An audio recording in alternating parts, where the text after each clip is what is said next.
Hello, Adya. It's so good to see you again. Thank you, Mark. It's nice to be able to chat with you again. Thanks. So, I'd like to start with talking about insecurity, which is such a prominent issue for so many people these days. You say that the door to God is the insecurity of not knowing anything. How does that apply to what's happening today? That's actually an interesting question. It's a great question. Um, well, of course, it all goes back to what I really mean by insecurity, right? So to not know is a kind of insecurity, to kind of in any situation, whether it's the big not knowing of whatever the greatest existential reality is, or it's just not knowing how you're going to pay your bills at the end of the month, right? And all those kind of have a insecurity as part of the component. Of course, I think what people are dealing with now, it's a little bit different. There is a lot of insecurity, but there's also a lot of, it's kind of more than insecurity. It's insecurity plus, the kind of anxiety that people have over what they often feel as kind of certain kinds of existential threats, even, whether it's the environment or the political situation as people kind of freaked out, understandably so. The racism, that was going around. There's so many, and these are just a few of the challenges we face. So inherent in any of those is, unpredictability breaks down. And in one sense, in a sort of a deep spiritual inquiry sense, like we aim for that in a sense, right? We don't necessarily want all the structure of our lives to fall apart, of course, but we aim to enter into that kind of unknown place because that's how we get beyond whatever our own conceptual patterns of thinking and reacting are.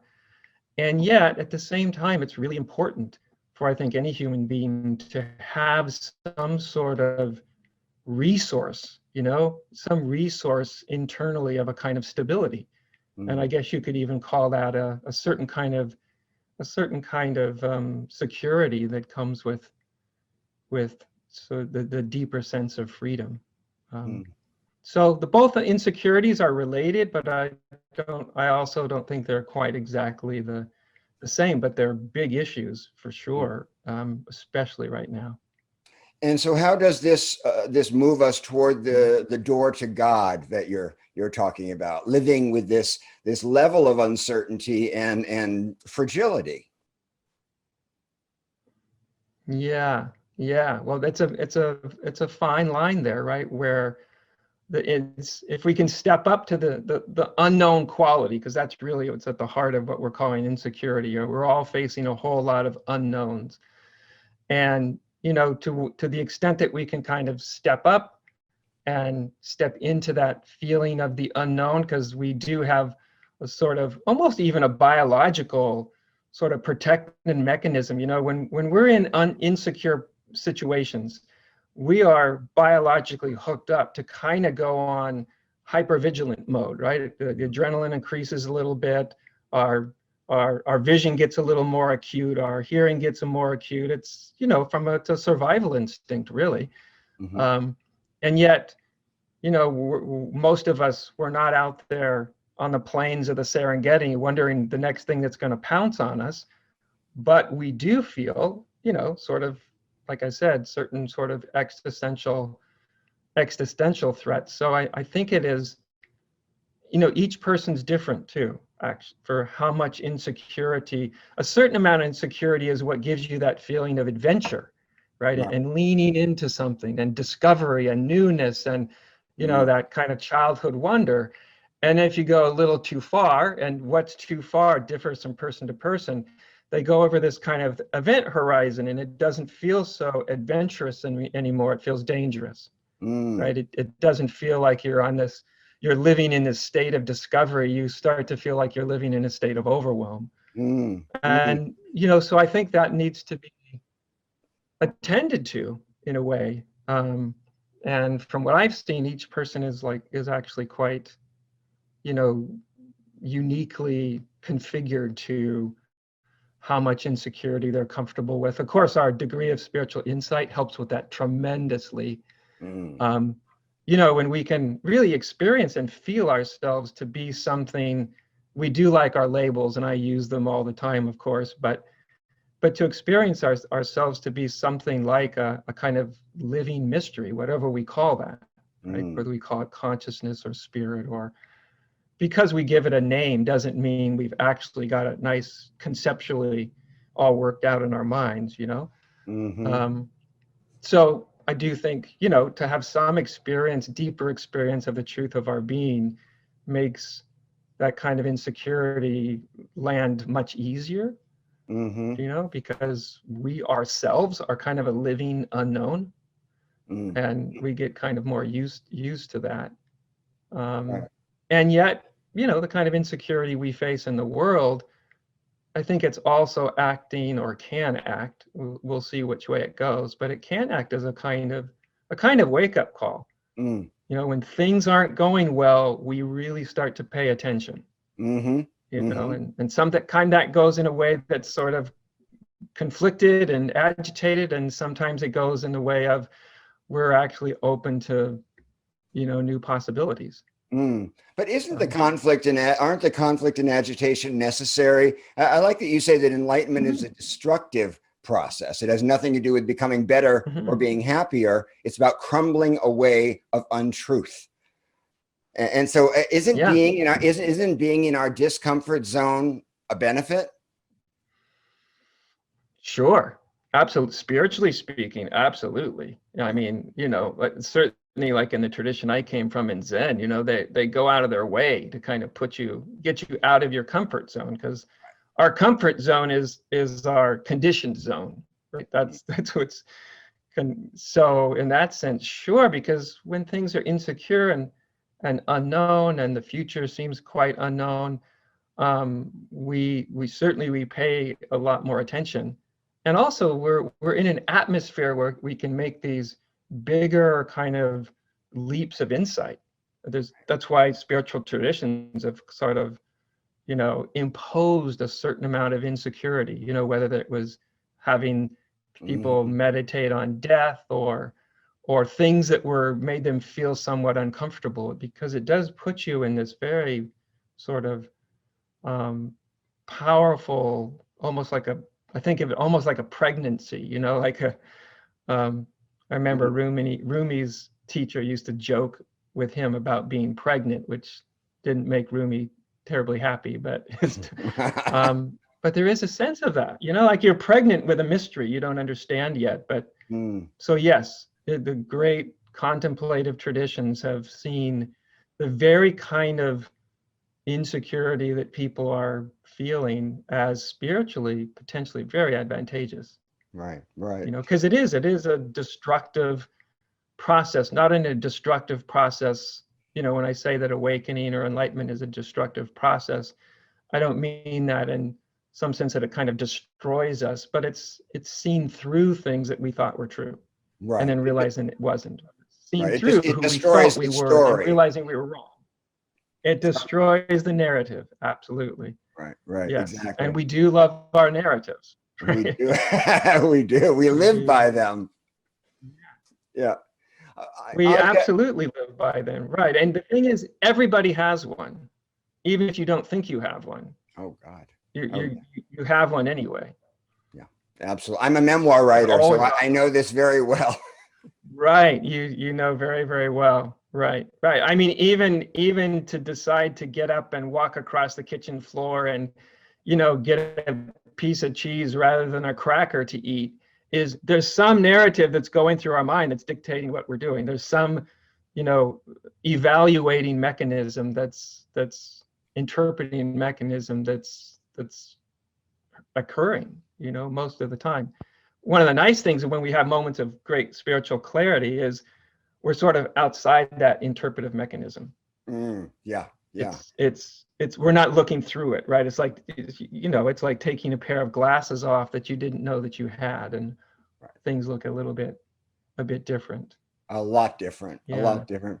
I was speaking to a somebody lot yesterday. different, right? A lot different. Immensely. I was speaking to someone yesterday, and he said something really it really provocative to me. And I wanted to ask you about this. This is somebody who has been in the spiritual Mhm. world for over 50 years. He was a Swami at one time, and he's feeling very demoralized with what's going on in the world. And he said to Mhm. me, what good is all of this enlightenment doing? Mhm. Look at this suffering. Look what's going on. Look at this. What good is making a sand mandalas or doing these? What is it really doing? And I said, I really need to ask Adya that question. It's obviously unanswerable, but what does it strike in you? Mhm. Well, first of all, I mean, I get it, right? I get that. Like, okay, like, however long these deep contemplative practices and people have been having insights have been going on for thousands of years, and here we are in this particularly chaotic sort of environment. And it's easy to sort of reflect and go, well, how this didn't seem to save us from getting here. Hmm. Uh, Although I would question whether that's what the whole enlightenment impulse is all about to begin with. Hmm. Of course, I think we want to have as nice of a place for as many beings, even more than human beings, but beings as possible, you know. But I've always kind of felt like I call it the spiritual instinct. I do that to differentiate it between the way that instinct gets interpreted by our egos as we receive that instinct in our egos. Our Hmm. egos turn it into what I want from spirituality. And that's understandable, right? Because people lead difficult, challenging lives and they hope they can, have a happy, free experience of being. And so we kind of put onto the spiritual instinct our personal hopes and dreams. But if we really were just attend to the instinct itself, and I do think it is more like an instinct than a desire, that it is coming from our depth, whether we call that our true nature or Hmm. consciousness as such, or whatever we want to call our deepest nature. And I think it is coming from that deeper nature has an instinct to be deeply conscious of itself. Hmm. Hmm. I think that's the spiritual instinct. That's what the spiritual instinct is aiming at. And as many of us know who've been into spirituality for a while, it will put us through some really nice life experiences and some very, very difficult experiences in order to accomplish its task. So on a human level, I think most people hope that the enlightenment thing will make their lives better, even maybe collectively. That would be a nice idea if it made it better. And yet, I don't know that as unspiritual as this sounds, I don't know that that's really the agenda of the Hmm. spiritual instinct itself.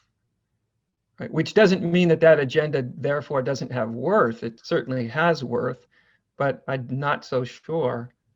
Um, and I think it's also a good question because those of us who are into, awakening and the work that I do as a spiritual teacher and all that, I think it is good for us to be reminded from time to time, because it's kind of easy to get caught in your little bunker and the way things look from where you are.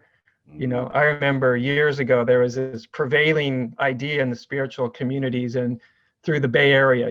Bay Area, a place of, compared to most of the world, great wealth, right, and all sorts of advantages, you might say. And there was this prevailing idea like the whole world is on the cusp of a great awakening. And I used to say, maybe around here where you Right. all have very little trouble paying your bills, right? You're paying your bills, you're not worried about your children getting, murdered. You're like, there's a lot of things that you have going for you that at other parts of the world might look a little bit different. Right. So I do think it's healthy for us to kind of every now and then kind of like just step back and go, okay, this awakening piece is perhaps the biggest piece for those of us who are called to it. Hmm. Um, that life orientation piece. But it's good for us to be reminded that it's not the only piece of human experience that's important. Hmm. That there are all sorts of different dimensions to us Hmm. and things that are that we hold important. And enlightenment for me is like, that's at the top of my list, but it doesn't occupy the only thing on the list. If that makes sense. It does. So Maslow's pyramid of survival, enlightenment is up here, but you have to take care of the foundational levels to have the privilege or to be able to go off on a retreat or to spend that much time looking inward. Sure, it's helpful. I mean, you don't necessarily have to have everything together to have an awakening experience. Like some people in some pretty terrible life situations have had that happen. And yet I think there is a kind of truth too. Like, yeah, if you're getting your survival instinct is getting, ramped up on a daily basis because you don't know where your next meal's coming from, or can you make the payment of the house, it's going to make it a little harder to settle down into meditation or contemplation, when you're thinking like, where am I just going to get the next meal? Mm-hmm. Right. And I think all those considerations to where's your next meal, to deep spiritual contemplation, like all those and everything in between, those various agendas, like they each have a part to play. Mm-hmm. Right. And like I said, I think those of us who really spirituality is our life. It's like when anything's our life, the danger of the advantage of that is we get really focused and can channel a lot of intention and energy into it. The disadvantage is that we can get a little bit of tunnel vision. Right. And we're looking at everything through our spiritual lens, where as challenging it is, I think it does get people, I'm sure, all over the world to kind of go like, hey, wait a minute, huh? My spiritual pursuit doesn't seem to have solved this great human dilemma. Yes. Or many of them that we have going. Yes. Yes. Yeah. And I think that's a positive thing to consider, because then it gets us from being stuck with wherever we might tend to get, stuck in whatever point of view is. Mm-hmm. Right. You said that we can reorient our life trajectory toward our divinity, returning to the spiritual perspective. And then you say, imagine your human life as what you have come to redeem. Can you tell me what you mean by redemption? Sure. I actually looked it up one day because I had the same question, and I was going to teach writing something on it, and I found this word coming into my vocabulary, which hadn't been there for a long time.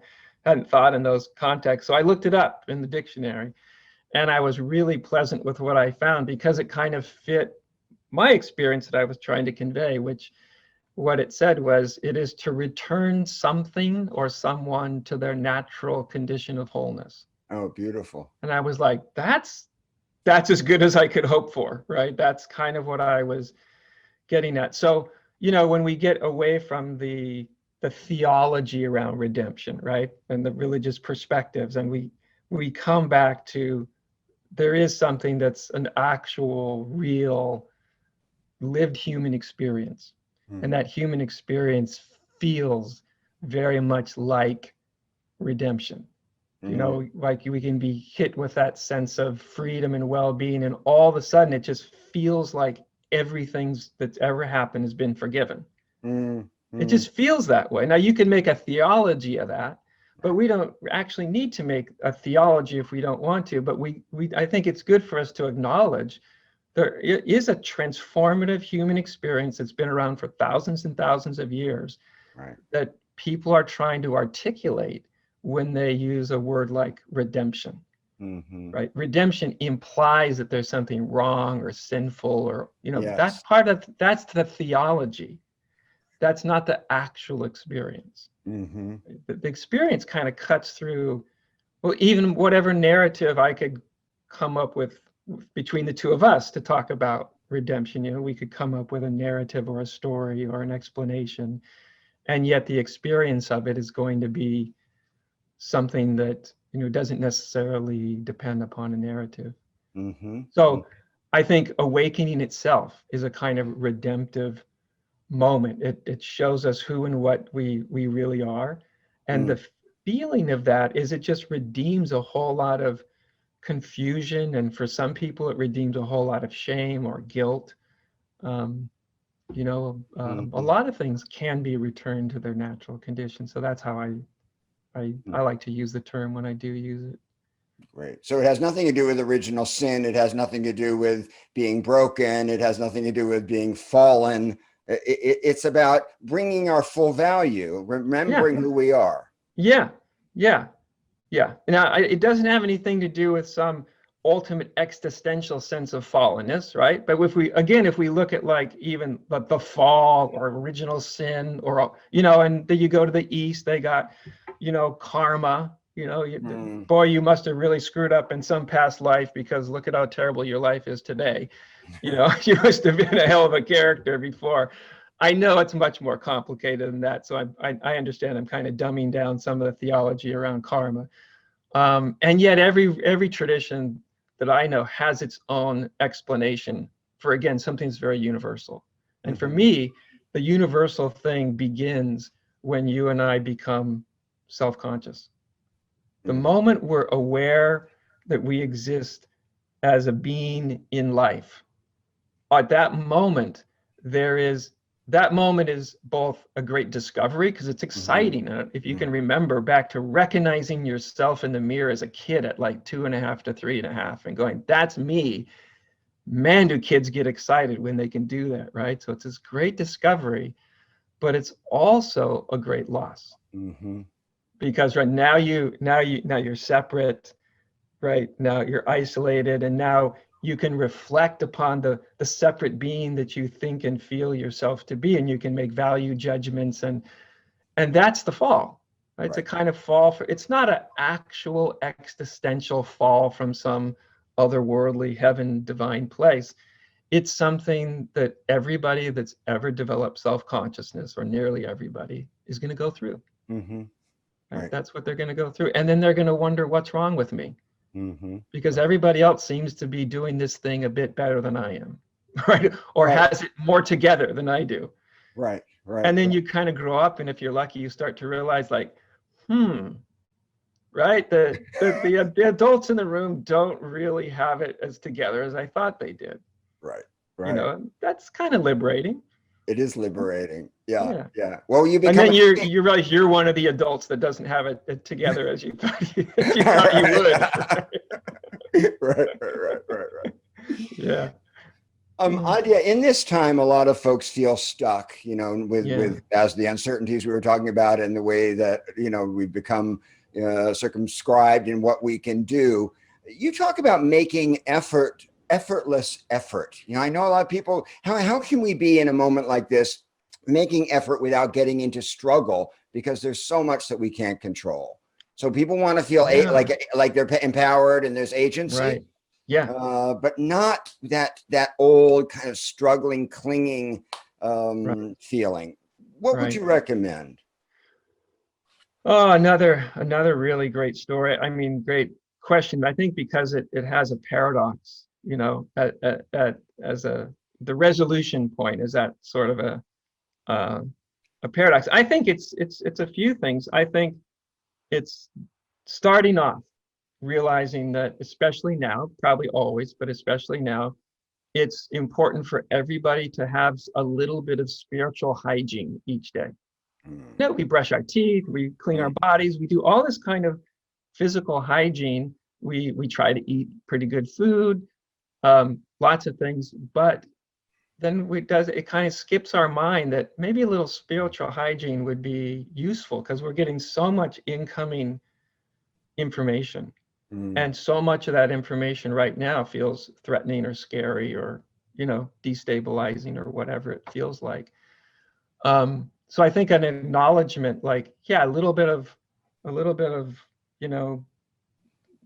taking care of your spiritual business every day, some clearing exercise, whether it's Qigong or Tai Chi or a little bit of meditation or something to kind of clear out the field a little bit. And also, Mark, I think I've really been kind of contemplating this for actually before the coronavirus. I was starting to teach on sort of, orienting your life in a certain way, because what I've seen for years, I've seen lots of people have some and some of them some pretty deep awakening experiences. Mm. And sometimes things kind of fall together, and when that happens, and sometimes they just end up sort of more disoriented than they were when they began with. And I do think, and this kind of goes back to a narrative a little bit. You know, I'm not a big fan of narratives, of course.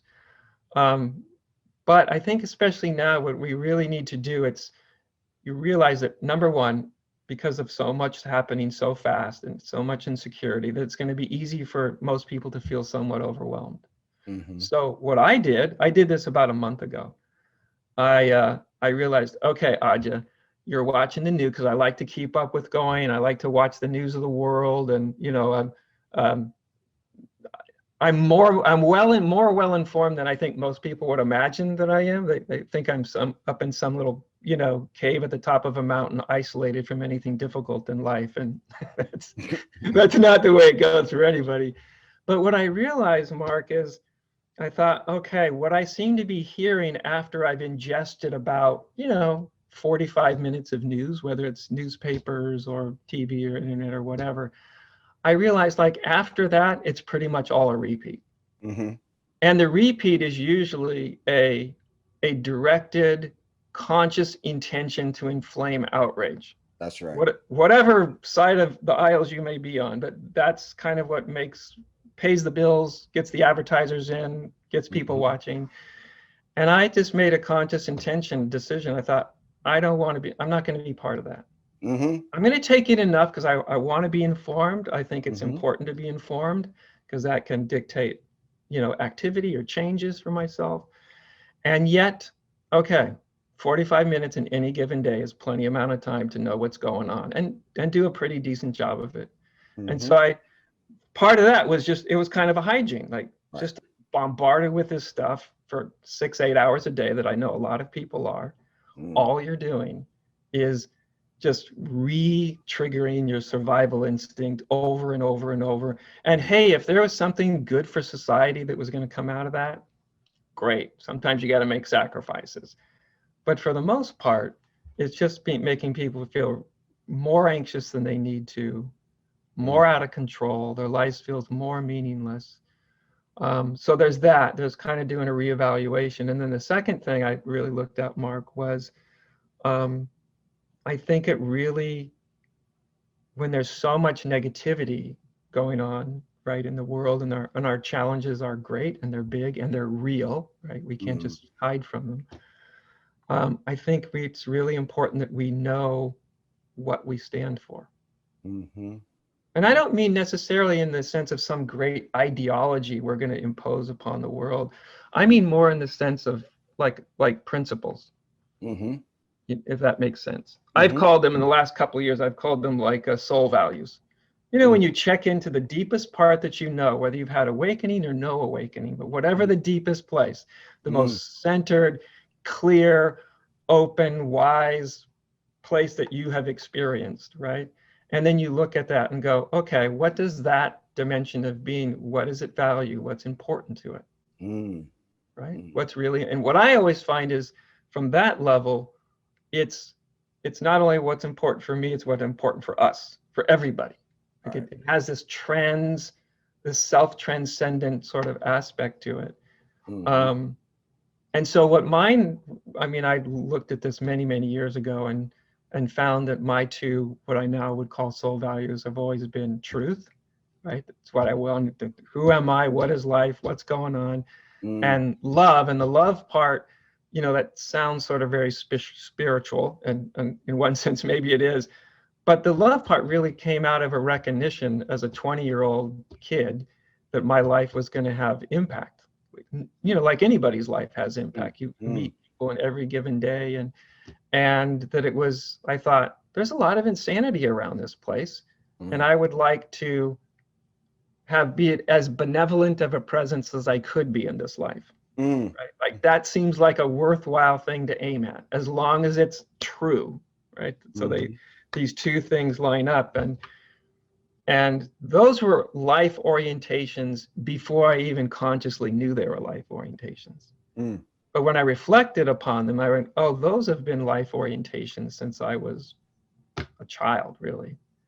And then they kind of rolled over into my spiritual life because they fit really well. And they still are today. And the reason I say that when we connect in with these principles, because first of all, the things that used to give us these orienting principles in life, the religious structures, or sometimes even political structures, like me in my generation, we were taught to almost worship the Constitution, right? It was almost a religious article of faith. And there's a lot of good stuff in that Constitution, I think. And, we had this sort of orientation towards it. But when the things that gave us our sort of moral structure were from the outside, and all that's being torn apart now, right? Well, where are you going to find that? You better be able to look inside. And this isn't like a 5-minute thing. I've had people contemplate this for 6 months and say, oh, I'm starting to get the hang of it now. I'm starting to get what my true nature or my soul, that soulful part of the deepest, however you want to think of it, I'm starting to get a sense of what it values and in every moment, right? Because if you have like truth or love, let's say, the nice thing about like that kind of principle is it's relevant in every moment, in every situation, till the last breath. Right. And I think right now, when we have so many challenges, number one, if you don't have your own center, the world's going to define it for you. Right. Like your psyche is going to almost unconsciously go out there and it's going to attach at whatever gives it meaning, because that's what we're hooked up to do. Yeah. And so I'm talking about bringing conscious attention to a process that's often surprisingly unconscious, automatic. And then referencing that, at every day you watch that news and you see the next challenging thing, right? And you look at that and you could go into the fear response, you could go into the anger up response, you could go into many responses. And you can also go, okay, what if I looked at this and took in this information and related to it from that deepest? What if I was going to relate to this in the most truthful, loving way that comes to me? Whatever that might be, right? That might be, hey, I just need to sit down right now and mellow out on the couch so I don't drive my family crazy. Right. Or it might mean going out there, getting your protest sign and fighting the good fight. Right. It can mean a lot of different things for a lot of different people. But that's what I see right now. A lot of human beings unmoored from the traditional structures that define their lives. Right. And then players coming in that know how to play that game, right? And they'll create it for you around their own advantage. And yet it also, for the people who would be listening to this program, I think, and hopefully more as well, that it really, if you reflect upon it, it does become really important to do this in a really conscious way, because I find that even our true nature has these paradoxical qualities, right? Part of it is sort of very much sort of a transcendent witness, uninvolved, whatever happens, that whole sense of non-attachment. And that's very, very, at least in my experience, that's part of the dimension of being that comprises us. And what I also find strangely and paradoxically is that almost right in the middle of that transcendent kind of very witness place that's very unattached to what's happening, there's also almost, it's not quite its opposite, but something that feels, that's the unity, right? Where you feel a deep, intimate connection with existence. I call it the gaze of eternity is that which is never caught and defined by what's happening in the world of time and space. Boy, is that a great thing to run into. And then there's spirit as it shows up as the world, and as our human life and our human existence. And when we get that part of the spiritual, right, the immanent as well as the transcendent, then there's a real caring, There's a deep caring for what's, but the nice thing is it's caring, but it's still connected to the gaze of eternity. So it's caring without all the terrible anxiety. Yeah. You know, or gosh, it might not end up the way I want it to. Well, almost assuredly. So let's just get over that and move Exactly. on. Right. That's a given. That's a given. Right. I hope the world ends up in a better space than I can imagine. Right. I want that to happen. Right. I want myself to come up limited and short when I conceive what's possible. And so effortless effort comes from making effort and remaining connected to the transcendent. Thank you for that tie-in, Mark. Thank you. That's a great way to tie it in. Yeah, because the effortless part is having some connection to that sense of transcendence. Mm-hmm. You know, that the peace that surpasses all understanding, right? That it's like, oh, everything seems okay, even though it's a disaster. And I still want to take action, and I still that's it. Right. And I might still be motivated to take action. It's easy to talk to you about this, right? Because I can tell, like, just intrinsically in your experience, you get this. This is a very hard thing. Paradoxical truths are very hard to explain to somebody who's not quite at the place where they can hold two opposites at the same time. Mm-hmm. That's what I find, every deeper experience of reality I ever bumped into had this wonderful sense of containing total opposites, but with no sense of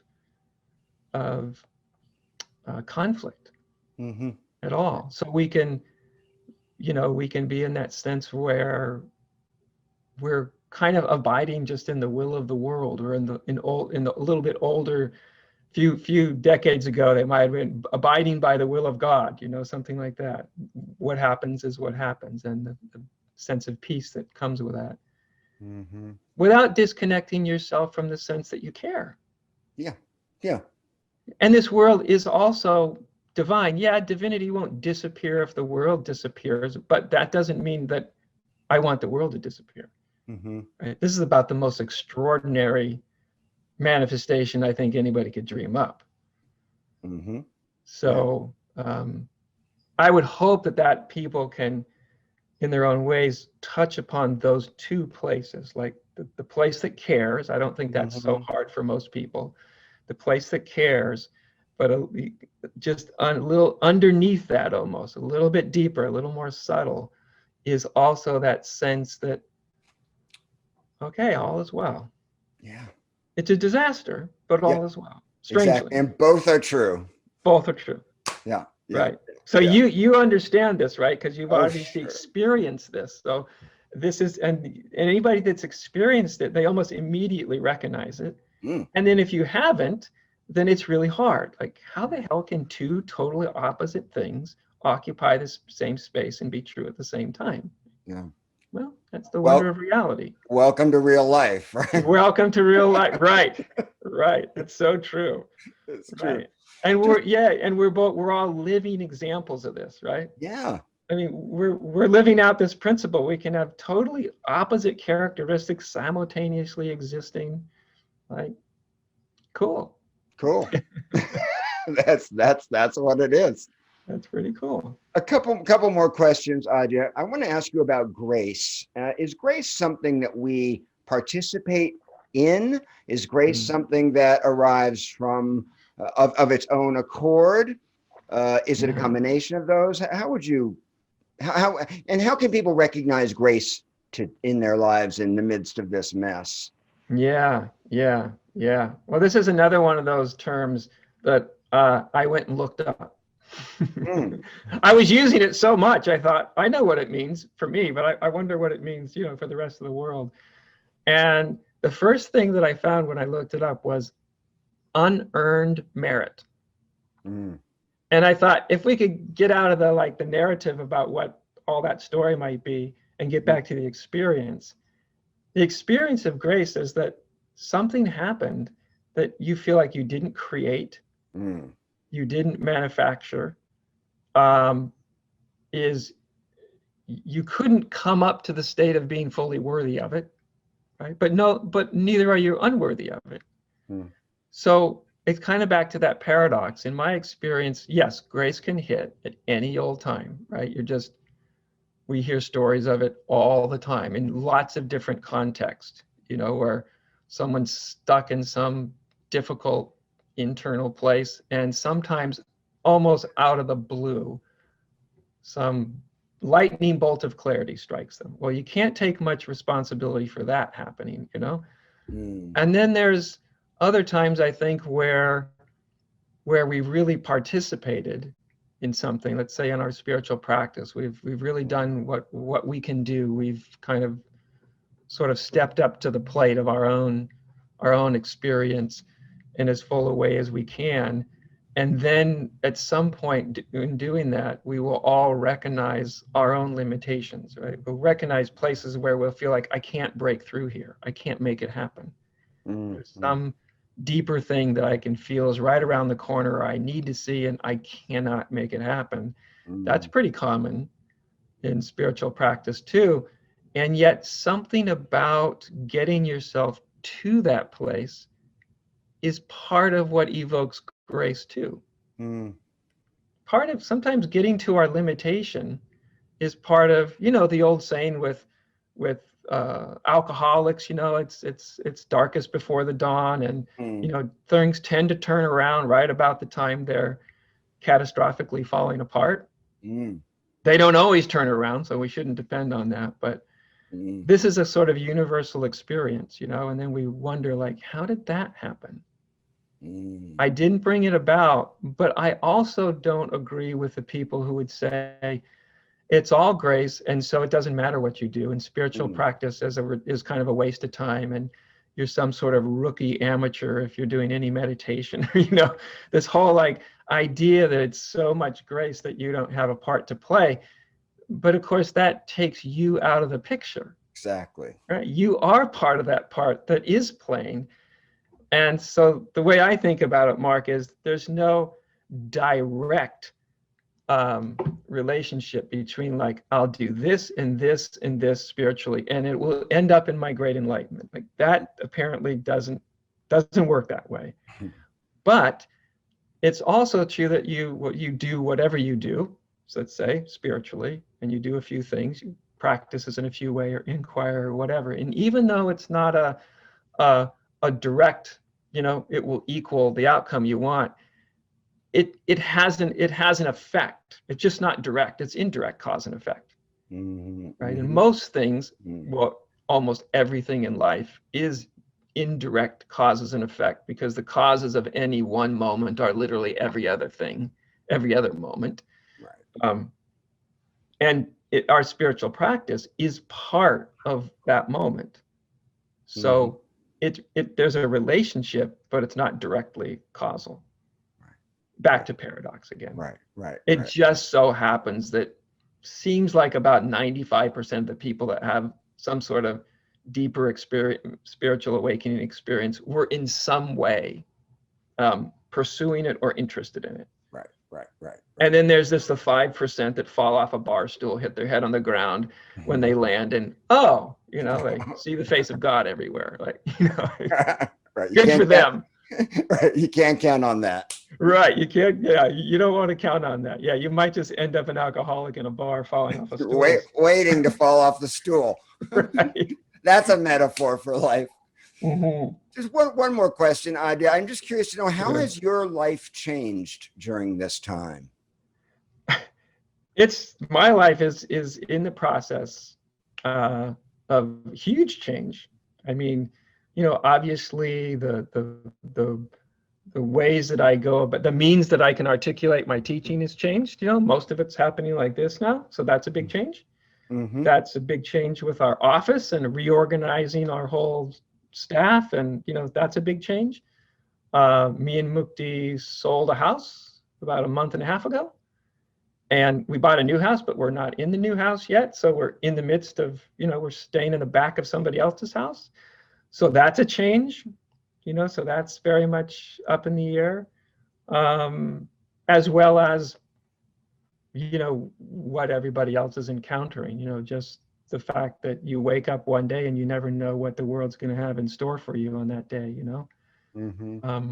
So there's been a lot of change, and yet it's funny. It just for me, like the changes that are happening in my life and Mukti's life, my wife, I think we both feel very, very up for it and ready for it. It seems like a good time to be making changes, and part of the changes is the question that we carry through these changes is what might deeper alignment look like?